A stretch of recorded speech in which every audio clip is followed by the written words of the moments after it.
Hi, I'm John from Prospect Personnel, and I'm just going to talk you through a bit of a guide as to how to really create an excellent CV that will hopefully really enhance your chances of finding a new role this January or whenever it may be. So yeah, as I said, we're in January. It's a very, very busy time job-wise here in Banbury and anywhere else probably in the UK. It's generally regarded as the time of the year for employers to look for staff and for candidates or like yourself to find yourself a new challenge. And so yeah, just going to talk you through the perfect CV, and hopefully, as I said, it will be of some help. Okay, so first of all, we got truthful. So really important to sort of stick to the facts when it comes to your CV and be upfront and honest as you can. Usually, within an interview process, these sort of untruths are very likely to come out and really decrease your chances of getting that real role you're after. So, yep, stay truthful, and it should hold you in good stead. Okay. Hobbies. Hobbies are a really good thing to get on your CV. It really shows you're a rounded person, so don't be afraid to put your interests on there. I personally see that as a really good plus point. And employers, that when they're looking to hire someone, they're looking not only can you do the job, but they're looking for have you got the right personality, team fit, and it really helps them sort of decide. So yeah, really good thing to put on. Explain the gaps.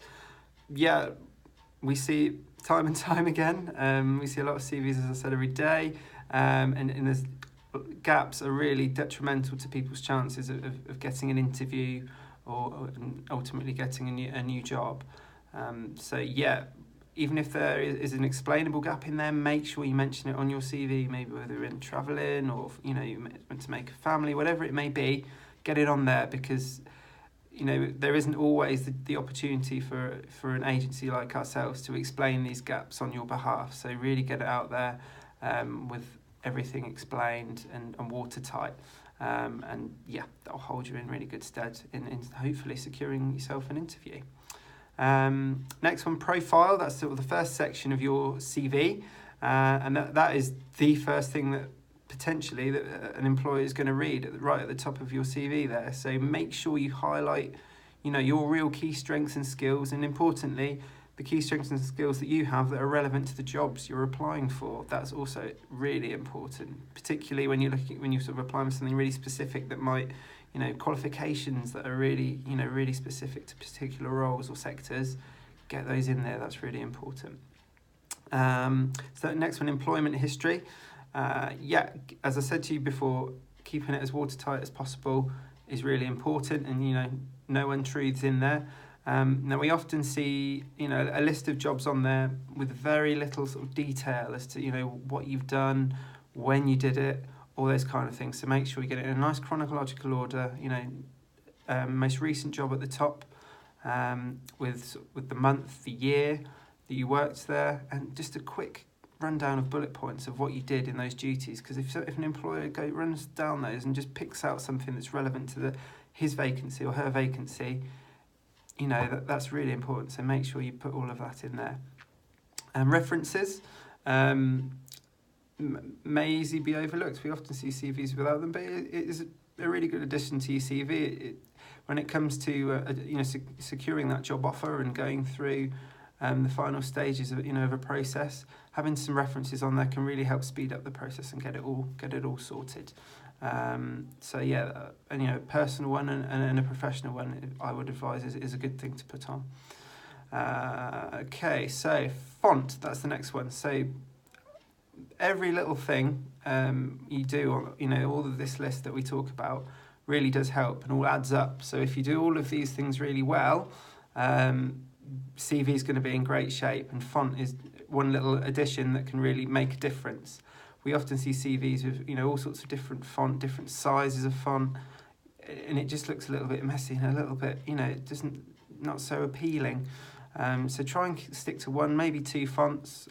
We, for example, Arial and Calibri is two really good ones that we would probably recommend. So it's nice and clear, and just stick to those. And again, another little detail that can make the world of difference. So next one, education and qualifications.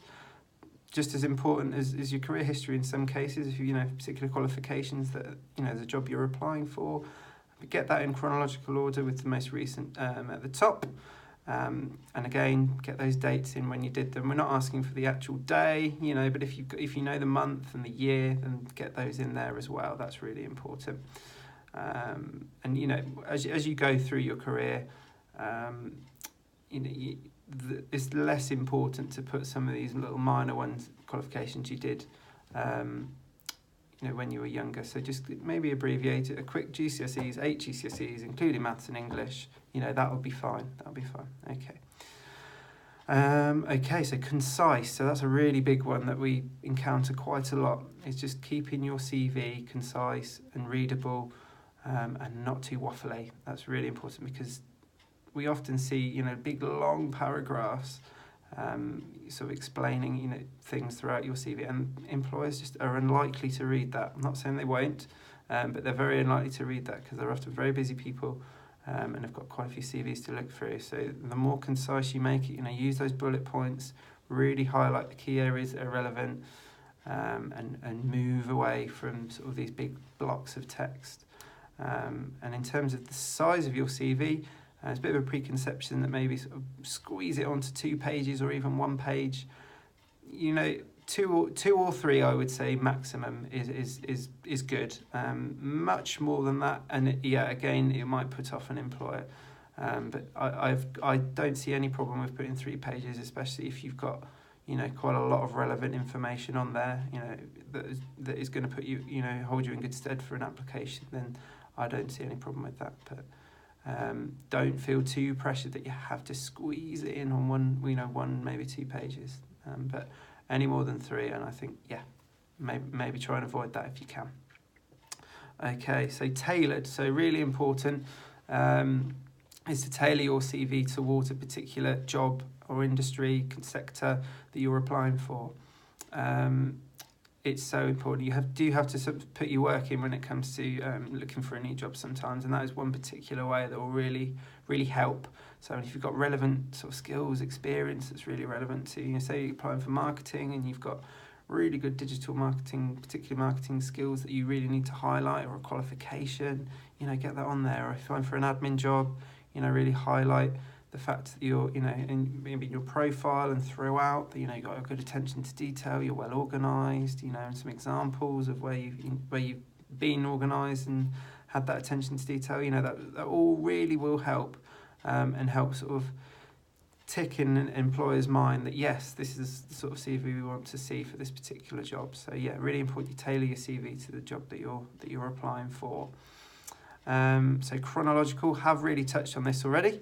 But just make sure that you don't start with the oldest job first, start and then ending with the most recent, because that will confuse employers. They're looking to see what your most relevant job is at the top, and if they see your oldest job at the top, they may think, oh, that's the most recent work that they've done, and they'll be like, oh, I'm not sure, because there'll be a big gap in their employment history. So no, make sure you try and avoid that if you can, and start with your most recent job at the top, and the same goes for your qualifications as well.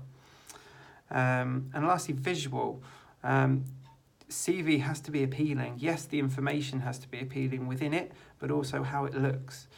So very often you see CVs with formatting all over the place at times, and that can really, really sort of reduce your chances of securing some interest and ultimately an interview and a job. So really make sure the bullet points all line up. Make sure that everything's the same sort of font, the same sort of size, same colour.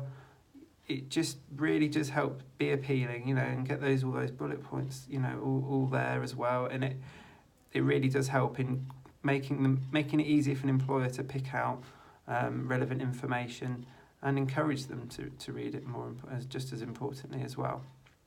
Okay, so that is my guide, or our guide, shall I say, to a really good or perfect CV. I hope that really does help your job search going forward this month and beyond.